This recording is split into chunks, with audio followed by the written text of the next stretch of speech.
नमस्कार. दानापूर येथे लयित यात्रा महोत्सव संपन्न. गावकऱ्यांनी जोपासली शेकडो वर्षाची परंपरा.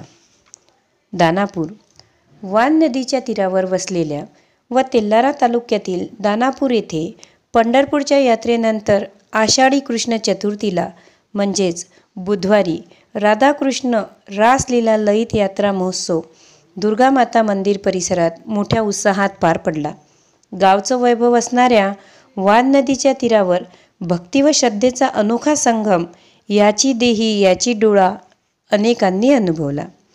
यावेळी लहान बालकांनी राधाकृष्णाचा वेश परिधान केला होता. राधाकृष्णाच्या वेशभूषेत रुद्र दांदडे, सक्षम कतोरे, कार्तिक दांदडे या मुलांना सजविण्यात आले होते. हरिनामाच्या गजरात राधाकृष्णाचा जय जयकार करीत सायंकाळी भाविकांनी वान नदीच्या तीरावर दर्शनासाठी एकच गर्दी केलेली पाहायला मिळाली. पावसाळ्यात कितीही पाऊस असला तरी या दिवशी दरवर्षी पाऊस हजेरी लावतो असा येथील वृद्ध व्यक्तींचा अनुभव आहे. तसेच अतिवृष्टी असली तरी या दिवशी थांबते असेही सांगितले जाते. यावेळी गावकऱ्यांनी भरपूर पाऊस पडू दे व बळीराजा सुखी होऊ दे असे राधाकृष्णाला साकडे घातले. हजारो भाविकांची पावले आपसुकच या यात्रास्थळाकडे वळत होती. भाविक भक्तिभावाने दर्शन घेत होती. यावेळी सायंकाळी 6 वाजता वान नदीच्या पात्रात राधाकृष्ण व रुक्मिणीमाई यांना दही पोहा, शिरा खिरापत व मिष्टान्नाचे जेवण यावेळेस देण्यात आले. लाह्या व दही हंडीचा हजारो भाविकांनी यावेळी लाभ घेतला. भगवंताला झुल्यात बसवून राधाकृष्ण राधाकृष्ण असा जयघोषात हलविण्यात आले. महाआरतीनंतर सायंकाळी राधाकृष्ण रुक्मिणी यांना खांद्यावर बसवून ढोलाच्या भक्तिमय वातावरणात गावातून भव्य मिरवणूक काढण्यात आली. यावेळी ठिकठिकाणी भाविकांनी रस्त्यावर रांगोळी, दीप प्रज्वलन करून स्वागत केले व राधाकृष्णाची पंचारती ओवाळून पूजा यावेळी करण्यात आली. येथील श्री सरदारसिंग ठाकूर यांच्या निवासस्थानी महाआरती करून महाप्रसाद वितरित करण्यात आला. शेतकऱ्यांचा यात्रेत हिरमोड. यावर्षी अर्धा पावसाळा उलटला तरी समाधानकारक पाऊस झाला नाही. वान नदी कोरडी पडली आहे तर वारी हनुमान येथील वान धरण सुद्धा भरलेले नाही. जोरदार पाऊस पडला तरच शेतकऱ्यांच्या जमिनीवर पीक बहरलेले पाहायला मिळेल.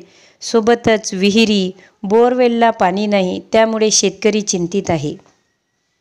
यात्रेत लाई फुटाण्याचा मानाचा प्रसाद. पंढरपूरच्या विठोबाच्या यात्रेला मुरमुरा लाईचा प्रसाद वारकऱ्यांना भक्तांना वाटप केला जातो. मात्र दानापूर येथील लाईत यात्रा ही पंढरपूरच्या यात्रेनंतर 8 दिवसांनी भरविली जाते. या यात्रेत मानाचा प्रसाद म्हणून ज्वारीची लाई गावातून मिरवणूक दरम्यान प्रसाद म्हणून वाटप केली जाते. गावकऱ्यांच्या प्रतिक्रिया. आमच्या पूर्वजांनी 150 वर्षापूर्वी सुरू केली लयित यात्रेची परंपरा गावकऱ्यांच्या सहकार्यांनी आजही मोठ्या उत्साहात साजरी होत आहे. ही पंढरपूरच्या यात्रेनंतर दानापूर येथे भरविली जाते. ही यात्रा तेल्लारा तालुक्यातील एकमेव यात्रा म्हणून ओळखल्या जाते. यात्रेत मोठ्या संख्येने पंचक्रोशीतील भाविक भक्त सहभागी होतात अशी प्रतिक्रिया गावकऱ्यांनी दिली. त्याच पार्श्वभूमीवर जे लोक पंढरपूरला जाऊ शकले नाहीत त्या लोकांसाठी तेल्लारा तालुक्यातील दानापूर येथे कृष्ण चतुर्थीला म्हणजे पंढरपूरची यात्रा झाल्यानंतर हा एक लयित यात्रा महोत्सव दानापूर येथे पार पडतो. या ठिकाणी लहान मुलांना राधाकृष्णाच्या वेशभूषेत सजवून वान नदीच्या तीरावर इथं आणलं जातं आणि त्या ठिकाणी त्यांना त्यांची पूजा अर्चा केली जाते.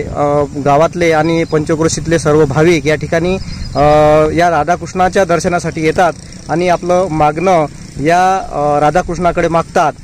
त्यानंतर लाईचा जो महाप्रसाद असतो तो महाप्रसाद पूर्ण गावामध्ये या ठिकाणी प्रसाद म्हणून लोकांना दिला जातो आणि पूर्ण गावातून पारंपरिक वाद्याच्या निनादात ढोल आणि ढोलाच्या भजनाच्या माध्यमातून पूर्ण गावामधून या राधाकृष्णाची मिरवणूक ही काढली जाते. या यात्रेला जवळजवळ 150 वर्षाचा कालखंड हा लोटलेला आहे आणि अत्यंत पुरातन असलेली ही यात्रा ही पंढरपूरच्या यात्रेनंतर या परिसरात होते. ही एकमेव यात्रा तेल्हारा तालुक्यातील दानापूर इथे भरत असते आणि हा यात्रेचा जो महत्त्वाचा विषय हा आहे की या यात्रेमध्ये पंढरपूरच्या यात्रेनंतर येत असल्यामुळे या ठिकाणी लोक आपलं मागणं मागतात, आपल्या बळीराजाला सुख समृद्ध व्हावं आणि भरपूर उत्पन्न हे या शेतमाऊलीनं द्यावं, हे सुद्धा दान